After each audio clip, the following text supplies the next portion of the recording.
En casos de accidentes laborales, ¿te has preguntado qué tengo que hacer? Pues en este tema veremos todo lo que conlleva los riesgos de trabajar, lo que cuenta y lo que no, y en caso de tener un accidente, ¿qué es lo que conlleva? Mi nombre es Viramontes Hernández Franco Giovanni y esto es Riesgos de Trabajo.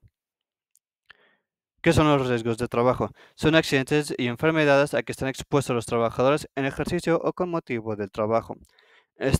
Toda lesión orgánica o perturbación funcional inmediata o posterior, la muerte o la desaparición derivada de un acto delincuencial, producida repentinamente en ejercicio con motivo del trabajo, cualesquiera que sea el lugar y el tiempo presente. Esta es una definición que nos va a ayudar porque nos define qué es un riesgo del trabajo y nos servirá para más adelante. Responsables. El principal responsable de la salud e higiene es el patrón, pero el trabajador tiene como responsabilidad observar las medidas preventivas de higiene. Nosotros como trabajadores tenemos como tarea revisar que los métodos de prevención de riesgos se apliquen, ya que somos nosotros quienes sufriremos de los accidentes y en caso de encontrar un problema, debemos informar al patrón de este problema. Y si el patrón no quiere atenderlo, debemos buscar las autoridades competentes para informar de este caso. En esta diapositiva voy a leerles la definición de cada una de las causas por las que se puede producir un riesgo de trabajo. Incapacidad temporal. Es la pérdida de facultades o aptitudes que imposibilita parcial o totalmente a una persona para desempeñar su trabajo por algún tiempo. Incapacidad permanente temporal. Es la disminución de las facultades o aptitudes de una persona para trabajar. Incapacidad permanente total es la pérdida de facultades o aptitudes de una persona que le imposibilita para desempeñar cualquier trabajo por el resto de su vida. Muerte, que es la finalización de la vida. Y desaparición derivada de un acto delincuencial, que es un secuestro. En esta parte hablan de las indemnizaciones por el riesgo de trabajo que conlleva lo siguiente. En caso de incapacidad mental comprobado por el artículo 501, cuyo cuidado quede en casos de muerte del trabajador, se observará lo dispuesto en el artículo 115. Para determinar las indemnizaciones a que se refiere este título, se tomará como base el salario diario que percibe el trabajador al ocurrir el riesgo y los aumentos posteriores que correspondan al empleo que desempeñaba hasta que se determine el grado de la incapacidad, al de la fecha que se produce la muerte del momento de su separación. La cantidad que se tome como base para el pago de la indemnización no podrá ser inferior al salario mínimo. Para determinar las indemnizaciones que refiere a la Ley Federal del Trabajo, si el salario que percibe el trabajador excede del doble del salario mínimo del área geográfica de la aplicación a que corresponda el lugar de la presentación del trabajo, se considerará esa cantidad como salario máximo. Si el trabajador se presenta en lugares de diferentes áreas geográficas de la aplicación, el salario máximo será el doble del promedio de los salarios mínimos respectivos. Aquí es los derechos que tenemos como trabajadores y que no se pueden negar y tampoco te los pueden negar, pues estos son los que nos ayudan en caso de ocurrir, que es atención médica y quirúrgica, rehabilitación, hospitalización en cuando el caso lo requiera, medicamentos y material de curación, aparatos de prótesis y ortopedia solo cuando sean necesarios, y la indemnización fijada en el presente tema. En ese tema son estos casos donde el trabajador busca un beneficio económico a costa de afectar su salud, provocando un accidente de trabajo por ganar esta remuneración, que son si el accidente ocurre encontrándose al trabajador en estado de embriaguez, si el accidente ocurre encontrándose al trabajador bajo la acción de un narcótico o droga, salvo si el trabajador tiene prescripción médica. Si el trabajador se ocasiona intencionalmente una lesión por sí solo o de acuerdo con otra persona.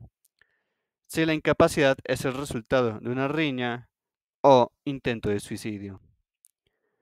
Estos son casos donde el patrón no se libera de las siguientes responsabilidades. 1. Que el trabajador explícita o implícitamente hubiese asumido el riesgo de trabajo. Que el accidente ocurra por torpeza o negligencia del trabajador. Que el accidente sea causado por imprudencia o negligencia de algún compañero de trabajo o de una tercera persona. Esta diapositiva es sobre casos muy extremos, ya que tienen como tema central la muerte en el trabajo, como 2 meses de salario por concepto de gastos funerarios y el pago de la cantidad que fija el artículo 502, que más adelante te presentaré dicho artículo. Y ahora viene un tema bastante extenso, pero importante. Tendrán derecho a recibir indemnización en los casos de muerte o la desaparición derivada de un acto delincuencial. Sí. 1. La viuda o viudo, los hijos menores a 18 años y los mayores de esta edad, si tienen una discapacidad de 50% o más, así como los hijos de hasta 24 años que se encuentran estudiando en algún plantel del sistema educativo nacional. No se efectuará la investigación de dependencia económica, dado que éste tiene una presunción a favor de la independencia. Aquí menciona quiénes son las personas a las que tienen derecho a reclamar la indemnización del trabajador que lamentablemente falleció dentro de su jornada laboral. 2. Los ascendientes concurrirán con las personas señaladas en la fracción anterior sin necesidad de realizar la investigación económica, a menos que se pruebe que no dependían del trabajador. Aquí es un caso donde solo las personas antes mencionadas queden exentas de la investigación que se hace para determinar quiénes son los que van a recibir la indemnización.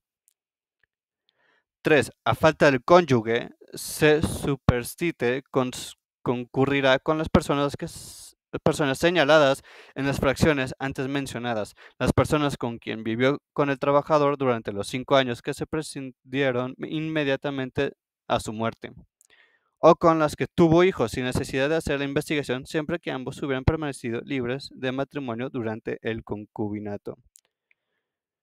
Aquí es un caso donde las personas antes mencionadas quedan exentas de la investigación que se hace para destinar a indemnización. Aparte de que si las personas que vivieron con el trabajador al ser una pareja excedió los 5 años, ésta tendrá el derecho de reclamar esta indemnización al igual que las personas que tuvieron hijos con el trabajador. En esta diapositiva abarca 2 fracciones. Cuarta, las personas que dependían económicamente del trabajador concurrirán con quienes estén complementados en cualquiera de las hipótesis de las fracciones anteriores, debido a acreditar la dependencia económica. Y a falta de las personas mencionadas en las fracciones anteriores, el Instituto Mexicano del Seguro Social se hará cargo. Se nos dice que la indemnización pasará a las personas que dependían económicamente del trabajador. Aquí anteriormente te había mencionado el artículo 502 y aquí les traigo el artículo que dice: en caso de muerte o desaparición en un caso delincuencial del trabajador, la indemnización que corresponda a las personas antes mencionadas en los anteriores artículos recibirán la cantidad equivalente al importe de 5,000 días de salario, sin deducir la indemnización que percibe el trabajador durante el régimen que estuvo sometido de incapacidad temporal. Básicamente menciona los casos de secuestro o muerte y cómo se llevará a cabo la cantidad de la indemnización. Bueno, les agradezco mucho su atención y espero que esta presentación haya sido de su agrado para ustedes. Les agradezco mucho y cuídense de las empresas que evaden sus responsabilidades. Muchas gracias. Aquí les dejaré de dónde fue que saqué la información.